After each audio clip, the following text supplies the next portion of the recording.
This video is brought to you by Skillshare. Thank you to Skillshare for sponsoring this video.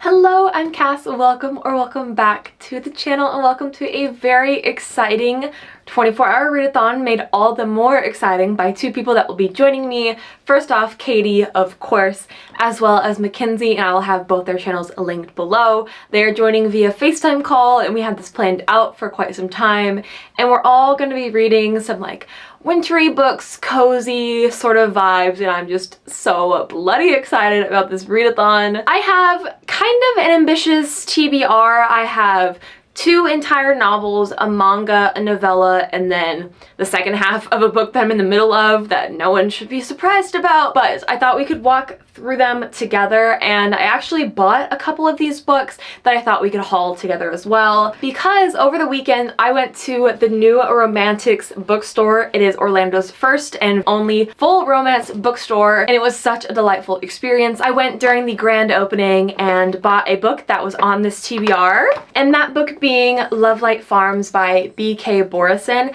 But I'll get to this in a second because I have a few more things in here that I also purchased. First is this postcard of the New Romantics bookstore. It is just so cute. I'm going to be sticking this on my collage wall. And then I also have this strawberry bookmark. Let me take it out of the plastic so you can properly admire it. I love strawberries so much, and I love like just the aesthetic of strawberries. And I think using this, especially in the summer, is going to be so much fun.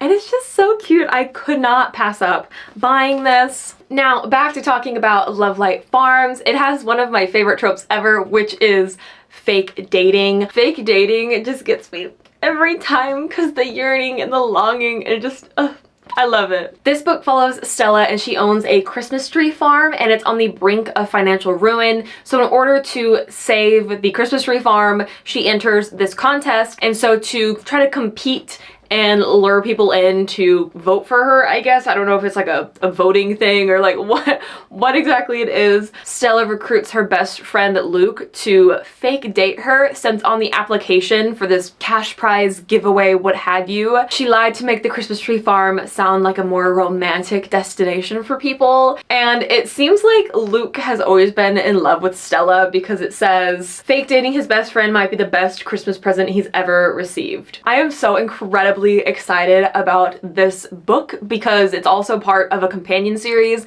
with 3 other books that are each in a different season, which I think it's kind of obvious that I just really love the seasons and the concept of seasons, and I don't know if that has to do with me living in places where there are no seasons.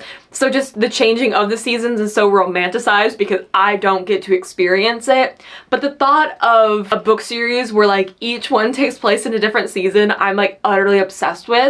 I also have really high hopes for B.K. Borison. I've never read anything by them, but Bella by Throne of Pages spoke very highly of these books, so I'm hoping that they will deliver, and I'm so excited. And then the other Christmas book is actually a novella, and that's Cruel Winter with You by Ali Hazelwood. Katie and potentially Mackenzie, we're all going to be reading Cruel Winter with You, which I think is kind of fun because then we can all discuss it together if we read it during the readathon. I'm a little nervous about this one. I wasn't originally, because I've read all the Ali Hazelwood novellas and actually quite enjoyed them. The one in the bind up Loath to Love You, or Loath to Love You. Kate and I were talking the other day, and she said she's been seeing a lot of questionable reviews of Cruel Winter with You. I'm a little bit more apprehensive than I was prior, but I still am really excited, and I hope that I love it. Every year I want to read Christmas romance books and never get around to doing so, and I'm like, this will be the year. Today is the day. Today's the day. And I'm not going to be reading 1 but 2 of the Christmas novels, so quite pleased about that. I also have another box to haul, so let's go ahead and do that. Don't have my scissors on hand, but I do have a dagger on hand, and I feel like that's appropriate. This isn't like the sharpest thing because it's decorative, but it's fine. Keep for that. Oh, there's actually a few things in this box because had a couple other things that I ordered along with the books. Let me get the non-exciting things out of here. First is a book that I'm not going to be reading in this vlog. As much as I really wanted to, I feel like it doesn't really fit the vibe, and it's perhaps the worst possible book to choose for a 24-hour readathon anyways, and that's Oathbringer by Brandon Sanderson. Holy crap.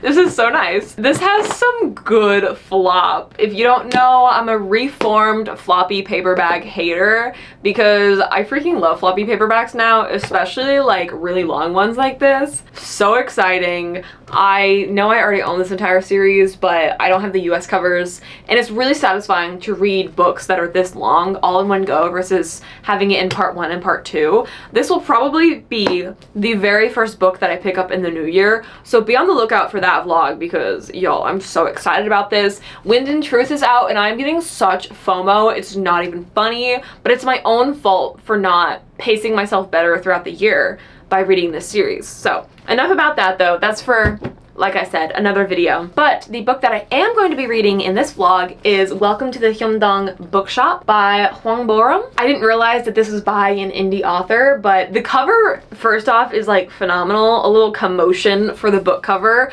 I heard this is a love letter to bookstores, to stories, to writers, just the whole concept of books in general. It's kind of a love letter to, but it takes place in Seoul, and Youngju is burnt out. She did everything she was supposed to: go to school, marry a decent man, get a respectable job. Then it all fell apart. In a leap of faith, Youngju abandons her old life, quits her high-flying career, and follows her dream. She opens a bookshop. It's a contemporary fiction, and from what I've heard, it kind of meanders along and has messaging in it, but there's no direct destination. So I think going into this book knowing that it's not a very like forward-driven plot and it meanders a lot more, I'll enjoy it more because now I have the expectations of it's going to be a very slow book. I haven't read any books that take place in Seoul that weren't like K-pop related, so I'm really excited to see how I like this and how I like the environment and the atmosphere of this cozy little bookshop in Seoul. It literally sounds delightful. You would think that I'm done talking about my TBR. You thought wrong. I also have The Apothecary Diaries by Natsu Hyunga.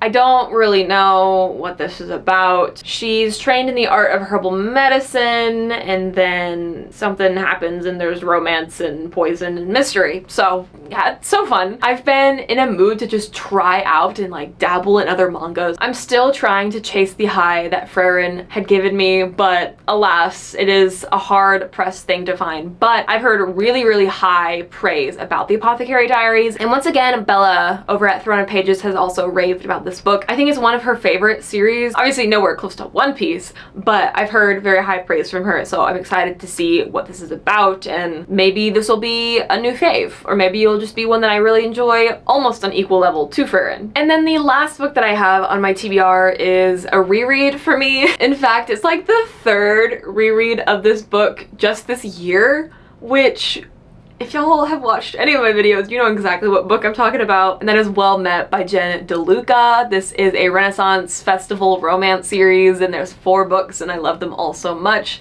And I'm listening to the audiobook. I'm about 80% through, so I have about 2 hours left on it. I thought it'd be a good book to just pop on in the background when I'm working on other things, because I have some fun things planned, from like baking, a little bit of crocheting, some drawing, you know, just fun stuff. I really, really love that book, and I will try not to talk about it too much because, like I've said, I've reread it now going to be 3 times this year, and I reread it twice last year, so I am just who I am. I went to a Ren fair, and then on the way home from the Ren fair I started listening to the audiobook. Okay, every time I go to the Ren fair I'm like, should I reread the Well Met series? I even put up a poll on my Instagram. Y'all encouraged me to do so. You are enablers, just remember that. I'm now going to shut up because I feel like this intro has gone on long enough, and we're gonna get to reading. I am going to start with Welcome to the Hyundong Bookshop because I feel like since it's a slower paced book, I'm gonna want to just slowly pick my way through it throughout the day. And I have the audiobook for Love Light Farms, so I'll be listening to that as well. Before I get reading, I will have Mackenzie and Katie say a quick hello. And then I also want to make a nice cozy cup of hot chocolate. I feel like that's the perfect way to start out this readathon, and then we can sip on my hot chocolate and get started by reading Welcome to the Hyundong Bookshop. Wait, the tree in the background is such a vibe, Kenzie. Thanks. Cass is a loser. Unsubscribe. I'm kidding, obviously. Hey. She's like, no, actually, these are my real thoughts. Uncensored Katie. You said say whatever I want. I'm kidding. Cass is amazing. Hit that subscribe button. Smash that like button. Absolutely obliterate the comment section. You guys already know. Did you want to let them know what you're reading? Oh. Quick overview. I did briefly mention that we would all probably be reading Cruel Winter with you. Got it. I'm reading The Wedding Witch by Erin Sterling with my matching bookmark. Stunning. Of course. I am reading Emily Wilde's Map of the Otherlands. I'm very excited. To reading! Woo! To reading! Woo!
I can sing for you. La la la la la. We'll be here all day.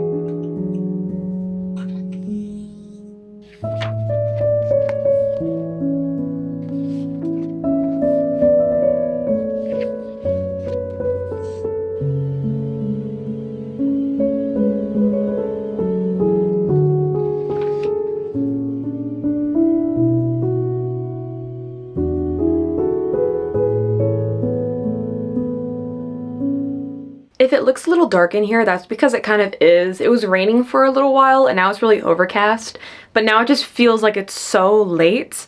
I definitely took a fat nap because I fell asleep reading, which literally never happens, but I was like 50 pages into this book and I just nodded off so hard. Woke up and I was like, maybe I should take like a little bit of a nap. So woke up from that, read a few more pages here. So now I'm on page 106. I have my bookmark in a different page because I want to read one of the quotes off of it. It doesn't have chapter numbers, but it has chapter titles. So page 106, about a third of the way into the book. And I think I'm gonna definitely take a pause from this book, not because I'm not enjoying it. I just feel very average about this book, and I think it's just a contemporary thing.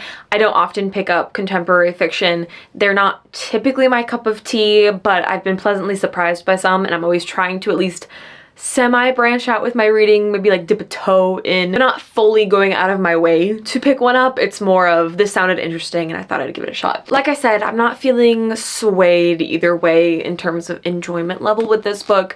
I think that there's things I'm going to take away from this book and things I have taken away from this book already. I just don't know if I like the style in which it's being delivered, and I understand this is a translated work, so a lot of things may not come off in the way that the author intended because things can be lost in translation. However, I don't know if that is necessarily like the issue or if it's just the issue with me not really enjoying a contemporary right now. I'm gonna take a break from it, read a couple other books. I'm actually gonna go bake pretty soon and listen to my audiobook, but I did want to give you just a brief update on my thoughts. I'm gonna read you a line that kind of hit me like literally 2 pages before I finished the chapter, knowing that I wanted to do an update. I read this paragraph and I was like, ooh.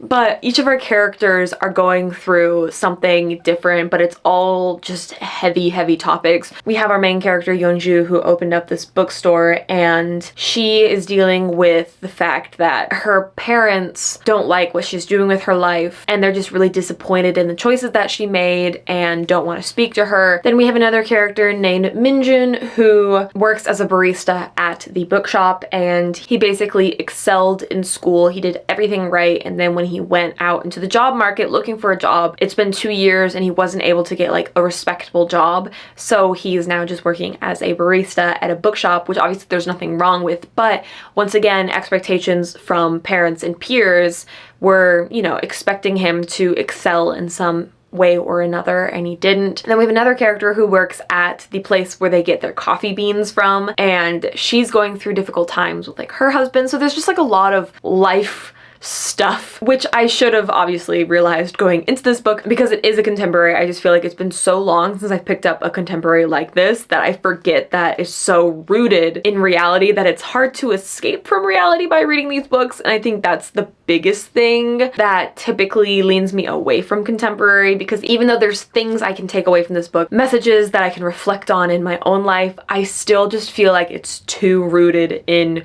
reality. It's just a heavier book for me to read, which again, I figured going into it, but I wanted to try to read this book because I felt like a lot of the characters would be relatable, which they very much so are. Anyways, the passage, let me finally get to reading that. Yeonju was talking about how she has a bookshop, but it doesn't feel like she achieved her dream. And she said, "I'm satisfied, but it feels like dreams aren't everything. I'm not saying that dreams are unimportant or that there's something else above them, but life is too complicated. Just because you've achieved your dreams doesn't mean you'll always be happy." Well, something like that. I'm not saying that's how I feel in my life, but like, just a little bit, that's how I feel. It's so interesting how you literally can achieve like everything you ever wanted and everything you ever dreamed of, and it's just not what you would have expected. And once you've achieved those dreams, it's hard to feel bad about where you are in life because you've achieved your dreams. That's no longer an excuse for you to not be happy, because prior to achieving any dreams, you had a goal to work towards. You had an excuse of why you weren't quite happy yet, is because you hadn't quite achieved those things. But then once you achieve those things and you still aren't happy, it really makes you question, like, were my dreams everything? Like, what else is there to life? Like, what am I doing? Who am I? What is life? And I have to do this for another 80 plus years? Oh my gosh. Wonderful journey this book is taking me on. I'm not feeling super connected to any of the characters. Yes, I find them relatable, but each chapter is almost like a different message that is being preached towards you. And we typically have these long monologues where our characters will kind of just like have all this magical insight and what have you. I'm connecting to the situations that these characters are going through and the thoughts that they have, but as characters, they just feel like vessels in which to preach at you. Like I said, not hating it, but not loving it. It's hovering right now around a 3-star. It's still a little too early to tell for sure. That is my initial thoughts on Welcome to the Hyungdong Bookshop. I am going to pick up Lovelight Farms because, like I said, I'm really excited to get that started, but I also may listen to the Well Met audiobook. I'm going to do some baking as long as I have ingredients for said baking.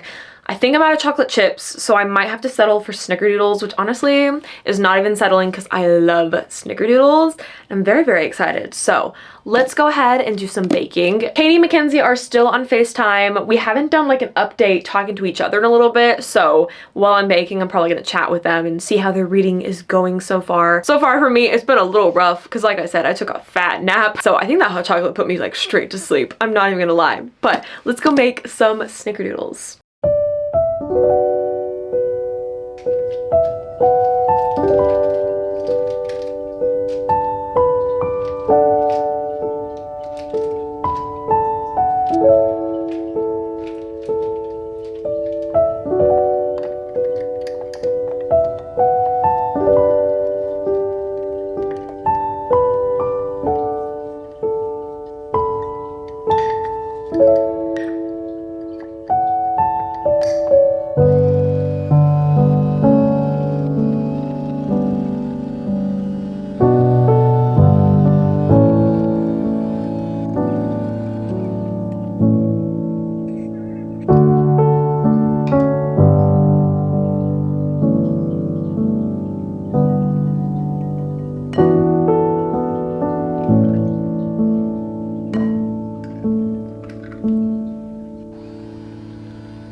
I have a couple updates for you all. First off, snickerdoodles, smashing success. They were absolutely delicious and they were so much fun to bake while listening to the audiobook of Well Met. Well, the end of the audiobook of Well Met. I'm kind of behind on my very ambitious TBR, but I can't even be mad because I absolutely adored reading this book again.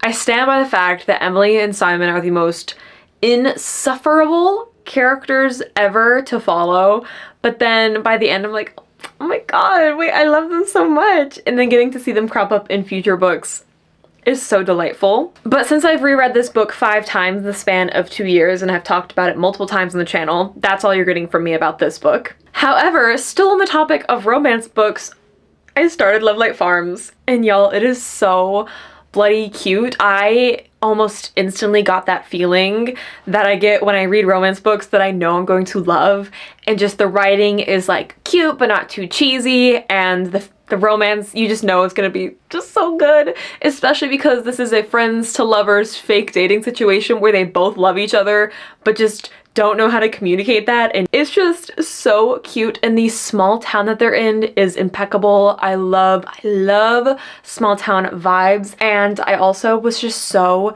incredibly excited about the fact that there's 3 other books in this series that I will be reading like straight away after because it is just that good. And I'm just obsessed with the thought that I get to read them so shortly after these. I'll be basically buying the rest of the series because how could I not? Oh, I'm also only 66 pages into this book, so I don't know what else you want from me, y'all. Like I said in the intro, we're following Stella, and she's a business owner. She owns a Christmas tree farm. It's not doing well because there's a lot of like suspicious things cropping up and things going wrong at this Christmas tree farm. When she bought the property, she was kind of scammed in a way because there was a lot more issues that on surface level didn't show up, but then when she actually was owning and running the farm, things got a little questionable, from dead patches of land to fences constantly falling down. It's just been one thing after the other for Stella. Luca is finally in the picture in the town. They started their fake dating situation, and it was probably the most realistic friends fake dating thing I've ever read, because they just approached it from a very logical standpoint. Stella less so. She was kind of going through it. She was spiraling out of control. But Luca works with like, he's some sort of, what does he do? Numbers? He's a data analyst, so he tends to approach situations very logically and grounded, which I think balances out Stella's sporadic emotional state very well. They realized with this influencer named Evelyn coming to visit this town and visit this Christmas tree farm, if suddenly they were dating when Evelyn arrived, the town would gossip like mad. So they did like a little bit of pre-preparation, kind of laying the foundation of like, look, we're dating, look at us now. For the small town can get it out of their system, but I just loved how everyone was like so excited for them, and they were like, oh, about damn time. And then Stella's spiraling after the fact, and she's like, everyone's so supportive. What happens when we stop dating? What happens when we break up? Like, what's gonna go on? And Luca's like, nothing's gonna change. Like, we don't have to tell people nothing's gonna change. Like, we're already like best friends. We just are being a little more touchy-feely than usual. It's so cute, and I love them so much. And I love the fact that Luca's nickname for Stella is Lala. The way I folded when he first said that, I was like, no, that's too good to be true. Cute nicknames get me and things like that. Y'all, I'm utterly obsessed, and I'm so excited that I have another cozy romance book that I just absolutely adore, and a new small town to just escape into. One thing that is so bloody relatable about Stella was her views on her business, because she had these grand ambitions of how she thought the business was going to run, and that's just not the reality when it comes to running businesses. Like, you want to think it will be very romantic, but it's not as romantic, I think, as a lot of people, especially online, make it out to be. However, speaking of businesses, I recently started expanding products that I offer in my shop. I started out with just maps, and I've expanded to bookmarks, and next year I really want to expand into book sleeves. But unfortunately, my ambitions currently outweigh my skill sets when it comes to sewing, which is where our lovely sponsor, Skillshare, comes into the picture. Skillshare is the largest online learning community filled with thousands of classes led by industry professionals. There are a plethora of things covered on Skillshare, from design, animation, sewing, crochet, and so much more. There really is something for everything, and it's designed by creatives for creatives. A class that helped me get reunited with sewing was Hand Sewing Basics Work Wonders with Fabric, Needle, and Thread by Bernadette Banner. I want to eventually graduate to using a sewing machine, but in the meantime, returning to the basics seemed like a good call. My experience with sewing was sewing Barbie dresses, badly made Barbie dresses, and just watching my mom sew my Halloween costumes. However, Bernadette's class taught me not only the basics of sewing, but also gave me a deeper appreciation for the art and labor that goes into hand sewing. If you're looking to pick up a new hobby to bring into the new year with you, I certainly can recommend Skillshare. And in case you're overwhelmed by the amount of choices and don't know what hobby to settle on, Skillshare has you covered on that end too. When you sign up, members are asked to share a bit about their interest, and from there, Skillshare automatically recommends you classes specifically tailored to your goals. The first 500 people to use my link in the description will gain access to 1 free month of Skillshare. That way, it gives you a little time to peruse their expansive catalog of classes and find the right fit for you. Thank you so much to Skillshare for sponsoring this video, and of course I want to thank all of you for watching and constantly supporting the channel. Now, I do have a very brief update on my little contemporary here. Just realized I've been saying the name wrong this whole time because I've been saying Hyundong, but I think it's like Hyunam-dong. Guys, my Korean is so bad. I recently started Taekwondo, and for my belt testing, I have to know Korean. Like, I have to count to 10, I have to know different commands and different kicks and things like that. I butcher languages if they are not English, and I even butcher English, okay? Y'all should have been there when I was in the Netherlands trying to say Dutch words. Oh, I'm sure I was entertaining to the people that actually spoke Dutch, because I just know how to butcher a language, guys. It's just my hidden talent, really. Not the languages itself, just butchering them. Anyways, I'm on page 124 now, so I didn't really read like that much further into it because I really wanted to read more of Love Light Farms, and I did. I'm still having that same feeling where this is a book I need to pick through, which I knew going into it, and I'm going to continue to pick through, and I think it'll be a good book to read right before I fall asleep, because it is just a very cozy read, which I love so much. I love the atmosphere that this book takes place in. Like, the bookshop itself is so cozy, and right now we're following Yeonju on her calm and quiet Sunday routine and how she spends her day off from the bookstore. I'm still feeling meh about it. Nothing's really standing out for me. There's been some very, very interesting commentary on Korean culture, which I find fascinating because it is so vastly different to American culture. So that commentary has been quite interesting to learn about. And some of it I also knew already from prior readings and just general knowledge of how the culture is in Korea. But it's interesting to see it from a Korean's perspective versus just like outside observing how things go, but nothing that's making me like fall in love with this book. But Love Light Farms, on the other hand, absolutely loving. In fact, Katie Mackenzie and I, we were all talking, and I asked Katie how far she was into the book, and she was 1 page ahead of me when we started chatting, and us chatting convinced Mackenzie that she should also pick up Love Light Farms. So now we all might be reading this cozy little Christmas novel together, and I think this is just so fun. However, like I said, I have the audiobook, and I plan to do some work on a map. If you don't know, I'm a cartographer. I draw fantasy maps for a lot of indie authors, and I have one right now that I'm working on, and I'm like, ooh, I am so close to being done. I literally just have to shade the border, but I'm stippling, and stippling takes forever, so I thought it would be fun to just do a little bit of late night drawing with you all while listening to the audiobook. It's 7:30 p.m. right now, and I'll probably aim to stay up until midnight 1.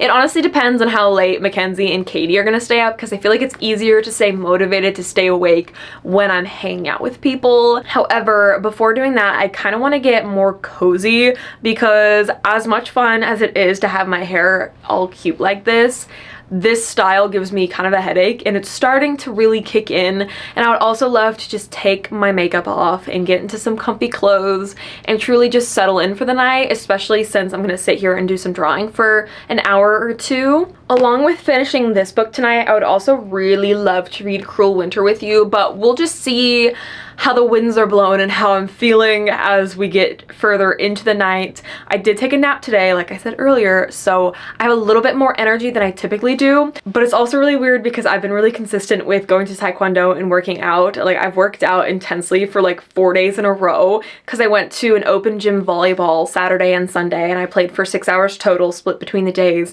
and then Monday, Tuesday I went to Taekwondo, and this is usually around the time that I would head out to do a sport, and I feel like a little restless because I think my body's like, all right, time to go do something. And it's like, no, we're gonna like chill and we're gonna read some, which is very exciting. I think I need a day off, you know, let the body recharge a little bit, because I've been kind of go. But anyway, I'm gonna shut up now, because at this point I'm just blathering on about nothing and everything. So let's go draw a map together, shall we?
morning. It is now the next day and I am so incredibly tired because it was Yap Central last night between Mackenzie and Katie and I. It was wonderful, do not get me wrong, but staying up until 4 in the morning was not good for me. It really wasn't, but it's fine. We're awake. We have a few more hours of the readathon left this morning, and I have some grand ambitions to finish some of the books that I'm nearly done with, because although I've only finished 2 books now, and I'll get to the one I finished recently, I'm so close to being done with like the rest of my TBR. So we're gonna be doing that. I did end up finishing Cruel Winter with you last night. Katie decided to become an audiobook narrator and she was reading out the book during our call and it was actually so much fun. Highly recommend Katie as an audiobook narrator. It was a very wonderful experience. However, the book itself may be less wonderful. Honestly, this was probably one of my least favorite Ali Hazelwood novellas. It didn't quite hit the same as any of her other works and it was just missing something, and I think it was just the connection to the characters. It was a very bland romance book, especially for Ali Hazelwood, although it very much so was an Ali Hazelwood novel. It's so interesting because I feel like it's been a hot minute since I've read Ali Hazelwood, and I've read a lot of romance books in between the last time I read her, and she just has a very, very distinctive style that you either dive with or you don't, and it was so funny because we were 1 chapter in and Mackenzie was like, this is already not it. This is basically Baby It's Cold Outside, the song in novel format, and our characters kind of suck. And I was absolutely dying. Like I said, either you like Ali Hazelwood or you don't like Ali Hazelwood. I really don't think there's an in-between. This book was so unmemorable to the point where I have already forgotten the main characters' names, but this book also primarily takes place in flashbacks. So our main character, she gets stuck in this guy's house. I want to say Mark. I think Mark is the male protagonist. I don't remember the girl's name whatsoever, but it's fine. Anyways, she gets stuck in Mark's house and then it's like flashback and kind of how their relationship got ruined, and that it's like a whole thing, truly. But Mark is a walking red flag. Some of the things that he does in this book are so questionable, even as a teenager during like the flashbacks. So questionable. When I thought about the situation and if someone did what Mark did to our main character, I would be so incredibly freaked out. I'm just saying, like, it was kind of wild, the things that he did and the things he said, and just overall, it was quite the roller coaster, and I'm not sure that I really enjoyed it. I ended up giving it 3 stars because, like I said, it was just like, eh. On further reflection, maybe it's more like a 2.75. It was just so incredibly unmemorable. There really wasn't much there, which did really suck because I enjoyed Ali Hazelwood's other novellas, so I know she can do novellas good. I just don't think that this one was particularly a hit. I feel like it was rather a miss. However, I do have other updates. One, Lovelight Farms. Like you saw last night, I worked on my map and listened to the audiobook of Lovelight Farms, and I am 158 pages in, so I am just over the halfway point, and it's still really, really fun. The fake dating, but really dating, best friends to lovers, just that whole atmosphere and the tension in this book is just palpable, and it's making me so bloody happy because I just love books like this where they're both denying their feelings, but it's so bloody obvious that they're in love. These books like frustrate me, but I'm having so much fun with it because I just want to like shake the characters by the shoulders and be like, just communicate, talk with your words, like get it out. You're so clearly in love with each other. Please just tell each other and all will be fine. Also, they now have cats at this Christmas tree farm, and it is so funny because there's this character named Beckett and he's this like big strong farmer dude. They found this batch of kittens and the kittens just like curl up in his little pocket, curl up around his shoulder, and the visual of that is the cutest thing I think ever, and I'm absolutely here for it. Other than that, not much else has happened. Like, a lot has happened, but not much I can really like talk about. But Luca literally is like, what if we just didn't stop after fake dating? And Stilla's like, huh, like how would that work? And I'm like, you are so stupid, and I love you for it. I do really enjoy B.K. Boris's writing in terms of romance. I find it very reminiscent of Abby Jimenez and Jen DeLuca. It's kind of a mixture of those two styles where there's a lot of really, really cute lines and like deep conversation type things, but also very fun and lighthearted. But it's not too cheesy like Allie Hazelwood. It's a good balance, and I'm really, really happy that, again, this is a book series that has 3 more books in it. And it was so much fun too, because Katie and Mackenzie, we were all reading it at the same exact time. I was a little behind. However, because I was behind, I was able to just constantly say whatever my thoughts were at the time, and we were able to talk about it. We are going to try to buddy read the next 3 books together on FaceTime like we did with this one. We'll see if we actually stick to that. I'm pretty sure all of us just want to buy the next 3 books and just binge them all immediately, but hopefully we can take our time to actually read them together, because it was so much fun to just casually buddy read something together, because I haven't really done that recently, because typically it's been reading for book clubs that have live show discussions, and it's like not formal per se, but it's more of a structured discussion versus just like, oh my god, like they're so cute, I love this, and then Katie and Mackenzie being like, I know, right? Aren't they adorable? It's just so much fun. And like I said, we also read Cruel Winter with you together because Katie was our audiobook narrator, and it was wonderful.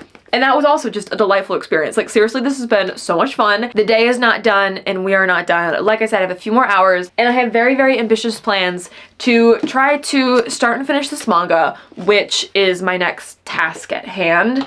And then we'll see if I actually get around to finishing Welcome to the Hyundong bookshop, because I am still only 124 pages into this book, and it is just under 300 pages. It's 3 pages short of 300 pages actually. And I feel like between reading this book that still has 150 pages in it, this book which still has 150 pages in it, and this manga that's probably going to take me like 45 minutes to an hour to read, I'm starting to think I'm not going to have enough time, but we are going to try our very best. I do want to pick up this manga, like I said, but priorities will be Love Light Farms. I will be listening to the audiobook for this one a little bit more after I finish the manga, because I do have a little bit of a crochet project that I want to finish. Very similar, actually no, it's not very similar. It's identical to a project that I've done in my previous vlog, and that is like a snowflake garland. I'm pretty sure I have all the snowflakes made. I just have to stitch them all together, and that shouldn't take too long. And then after I finish my little crocheting, I'll go back to physically reading this book. So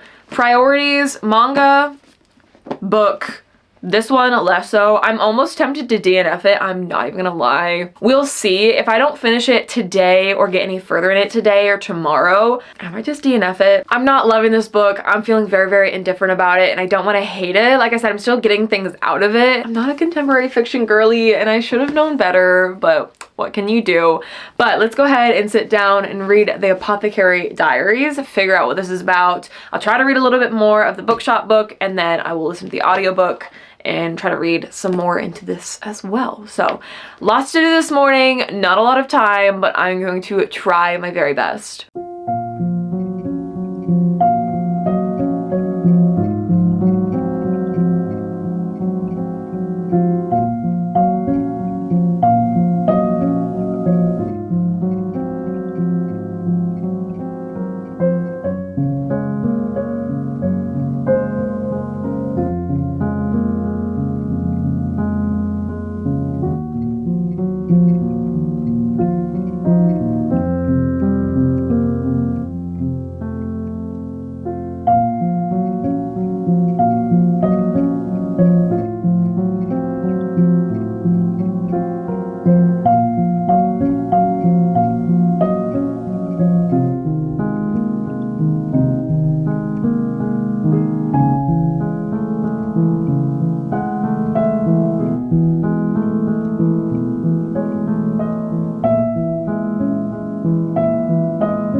I just finished reading The Apothecary Diaries and I thought it was so bloody cute. 4.5 stars. I'm absolutely going to be continuing on with this manga. I have been chasing the feeling that Freyrin had given to me when I first read it, and so far this has been the closest to that feeling where I just want to immediately pick up the next novel. I am going to borrow it from the library and be responsible. However, I may end up collecting this series depending on how much I love it. I adore the art style. The story is so fun. Our main character is so funny. It was just a delightful time, and I'm really curious to see where the story ends up going. Our main character, Mama, was kidnapped in, I think she was in like the forest one day, and she's an apothecary, so she knows like herbs and poisons and all, like the whole thing. And she was kidnapped and sold to the palace to work as a servant, and then she kind of gets a job promotion by working in the apothecary for, I'm not actually sure what the dynamic is. I think it's like the, I want to say it's the Empress, but like there's a lot, it's a little confusing, like the lineage and like where they're going with this, but it's a historical fantasy, so it's always very interesting how the palace and concubines and the Empress and the heirs and like that whole royal bloodline works. But I had so much fun. Like I said, our main character is so funny and the art style is just absolutely impeccable. I want to say there is an anime of this. I maybe, correct me if I'm wrong. I feel like I saw a trailer for it recently. And recently, I mean probably like 6 months ago, but you get what I mean. I just really enjoyed the story and I'm really curious to see where this leads to and what all's gonna happen. So that's my little update. 4.5 stars, very fun. But right now I'm cozied up on the floor. I brought some pillows over and have like a little setup going because I have all my snowflakes made and I'm going to make my little garland while I finish listening to the audiobook of Lovelight Farms. I'm pretty close to the end. I did read a couple chapters in the actual novel and we haven't reached the third act conflict yet. I know there is one because talking to Mackenzie and Katie, they had mentioned it, and I'm so nervous because I'm so close to the end and like it hasn't happened yet, and I'm like, hey, so can we get that done and out of the way? I have no idea what it's going to be. I have an inkling of what it will be, but at this point, I'm like, why would that even happen? So I don't know. I'm still really loving what's going on though, and Evelyn, the social media person, has finally come into town and we've learned a little bit about her, and she's adorable, and I'm pretty sure they've set up for like the next 3 books. I don't remember like books 3 and 4, but I know book 2 follows Beckett, and now I have an inkling of who, along with Beckett, that this story follows in book 2, and I'm so excited. I'm literally having so much fun, and I love these small town books where you have all these side characters that are really fun, and then you get your own story about them, and I'm so excited to continue reading on, see what happens for Luca and Stella. I'm going to go ahead and finish the audiobook, finish the last few pages of this book, and crochet a snowflake garland.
finished my snowflake garland.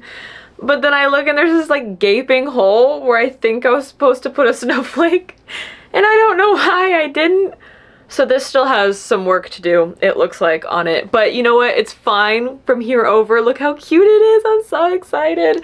This is gonna go on my window in my other room, which was gonna look really cute until I moved like all my decor and stuff into this room and moved my bed and everything into the other room. I don't think I ever addressed like the massive elephant in the room in this vlog, which is like my bookcases are completely different. I will have an entire like bookshelf reorganization video coming out, but it's coming out in the new year. I just forgot that that was the case and that you probably are like, what is going on with your room that looks nothing like it used to. I just switched some things around because this room gets so much more sunlight than the other room because I have south facing windows here and north facing windows in the other room, as well as like a front overhang. So I get like virtually no sunlight in the other room, and it was starting to get to me because the room where I work, and it was my studio, so now I have like a mixture of like a library studio with also like a workplace studio slash my bed.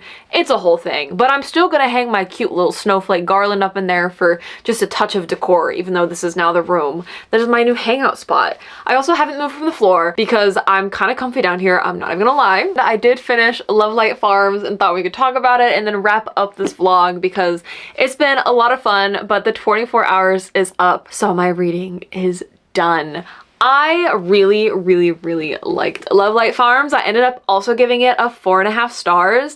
I am so bloody excited for the rest of this series, and the small town vibes are immaculate. I love how everyone is so nosy and they are such busybodies, and yet at the same time all these different like people and places have different like quirks and personalities, and it's just a very fun small town to be a part of. And any scenes we got on the Christmas tree farm were adorable. Truly, this was the perfect book to pick up for December and for getting me more into the Christmas mood.